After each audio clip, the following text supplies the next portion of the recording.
Hello, this is Father Fish. I want to ask you a question. What do you feed your fish? What do you feed your fish? Do you go to the store and buy a can of flakes and put flakes in with your fish? Is that what you do? Do you go to the supermarket and buy some shrimp and clams and fish and chop it all up, kind of puree it and feed that to your fish? Is that what you do? Do you feed vegetables to your fish? Kale or spirulina algae or maybe Japanese dried algae sheets? Is that what you feed your fish? Do you hatch brine shrimp and feed the baby brine shrimp to your fish? What do you feed your fish? Well, whatever it is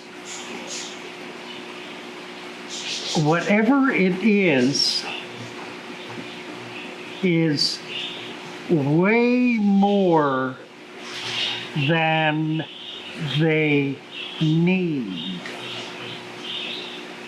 You're feeding your fish probably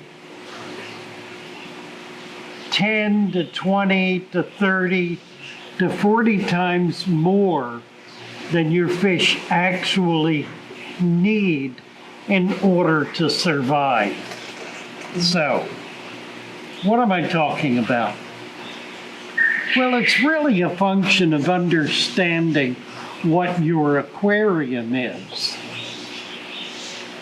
Think of it this way.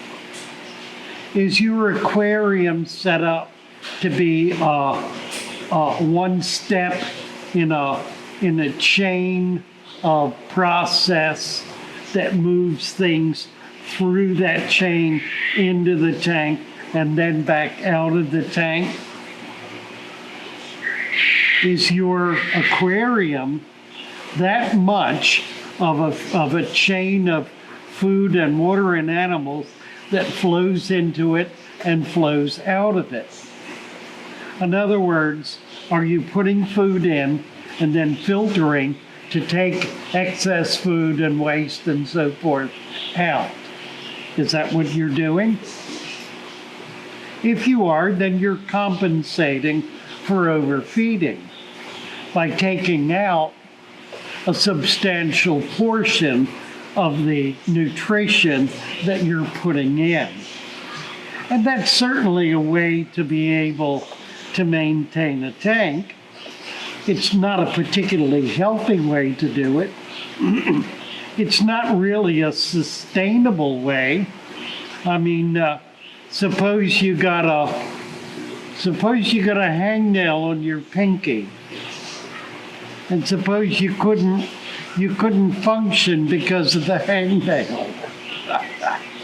You wouldn't be able to sustain your system. Suppose, to the other extreme, suppose your power goes out and you have no electricity. Oh my word, what do you do then? While you're casting about trying to figure out what to do, what you've created is a monster that depends on all kinds of other things happening in order for it to be able to survive. That's not a desirable way to set up an aquarium. Let's take a look at this a minute. This is a 200-gallon tank that I built with my landlord. My landlord owns a glass company, and he helped me build this. We feed it a little bit of food once a day. Now, I didn't realize they were doing that. I have helpers here, and they don't always pay attention to my desires, so they keep paying attention to the fish and putting a little bit of food in there. But we have a very deep sand bed in the bottom. It's about 6 inches deep. and we have a lot of plants growing in here, and we have water flowing through it. There's a sump in the bottom with a filter bag, and that filter bag gets cleaned about once a week. So we've got some in and out going on. Not a lot, but it's some. Mostly it's all in though. And the tank is pretty stable. And the fish are pretty happy. And the tank can sustain itself. Now, if I could convince my staff to not put food in it for about 6 months, they would probably freak out, panic, and say, "Oh no, you can't do that, they'll starve." And maybe, in fact, there would be some problems because these are big fish. And that tank really can't produce the kind of food that's needed for all these big fish. But if we have a tank with little fish in it and lots of plants growing in it and a deep substrate, then what happens? Lots of little animals living in the sand, living down below the surface, living on the rocks, on the driftwood, on the plants. Lots of little animals and lots of little algae also living in all those same places. They all become food for the fish living in there. Now, how long do you suppose, though, if this tank were full of 1-inch fish, how long do you suppose they would be able to survive in here if we did not put any food in at all? For how long do you think we could get away with doing that? Let's say we have 50 fish in this 200-gallon tank, and they're all about 1 inch long. And we've got lots of plants in it that are growing. How long do you suppose that could last? Well, I've got a pretty good idea how long it could last. It could last as long as you were willing to let it last. It could survive literally indefinitely with no amount of food going into that tank at all because it would recycle. What is recycling? Part of recycling is producing food for all of the different animals and plants and biological activity that's going on in there. Everything feeds on everything else, and it spirals, and it goes in a big circle, and it'll go down into the bottom and continue spiraling, continue feeding everything. Food will come up through the bottom with different kinds of microscopic life, little shrimp, little amoeba, little worms and so forth, algae and whatnot, all of which will be food for what will be the highest order of life in there. The fish will survive on that, and their waste will nurture that system. So it goes in a cycle. So it's not an in-out kind of system at all.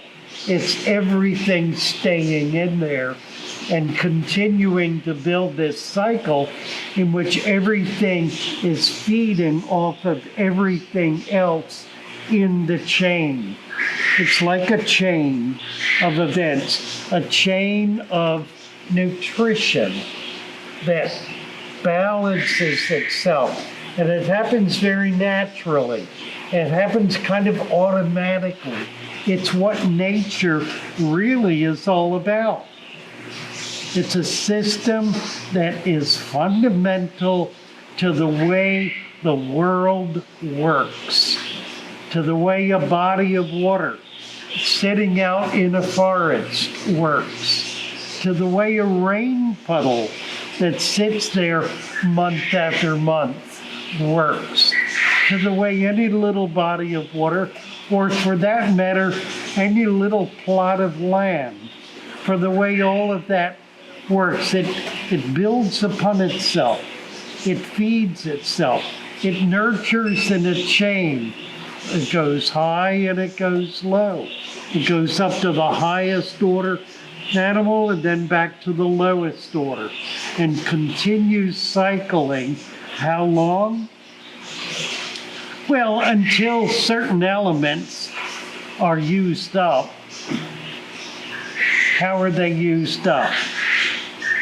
How indeed are they used up? And that's a very good question.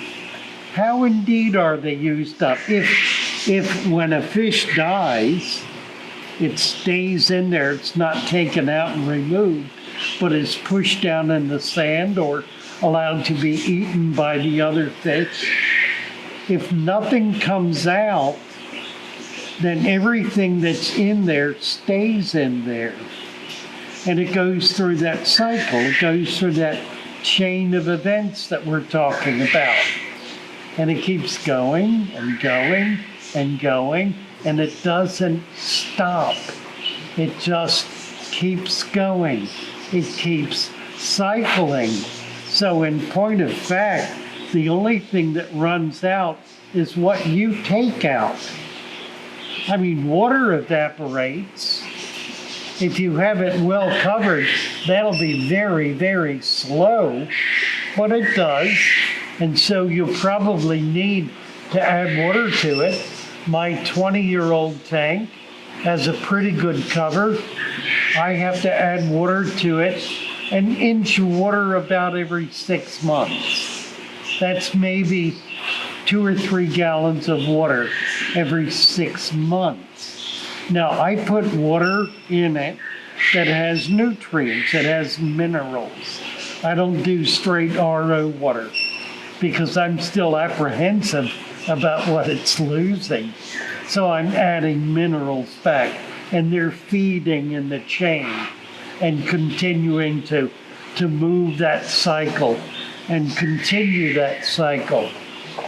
So think of your aquarium not as something you throw something into and pull something out of, but as a balanced environment which has life living and thriving and moving, living and dying and being born again in other aspects of the life cycle, but as a cycle, something that goes on and on and on. You really can create an aquarium that will do that. That's what the father fish system is all about. Will it last 100 years? I don't know. I haven't been around that long. Will it last 20 years? I guarantee it. I've got tanks 10 years old, and they're going strong. Will it last 50 years? I don't know. But here's what I guarantee you. If you do this as a child, and you're able to keep that tank going, it will still be there when you're as old as I am. I wish I had some of the tanks that I set up when I was little. Try to do that. Try to do something small that you can carry with you through your life. Take it with you wherever you go. Don't break it down. Keep it going, and keep it going, and keep it going. And let's see how long these forever tanks can last. There's a challenge for you. Take it on. I'll see you soon. This is Father Fish talking about a living environment. Bye for now.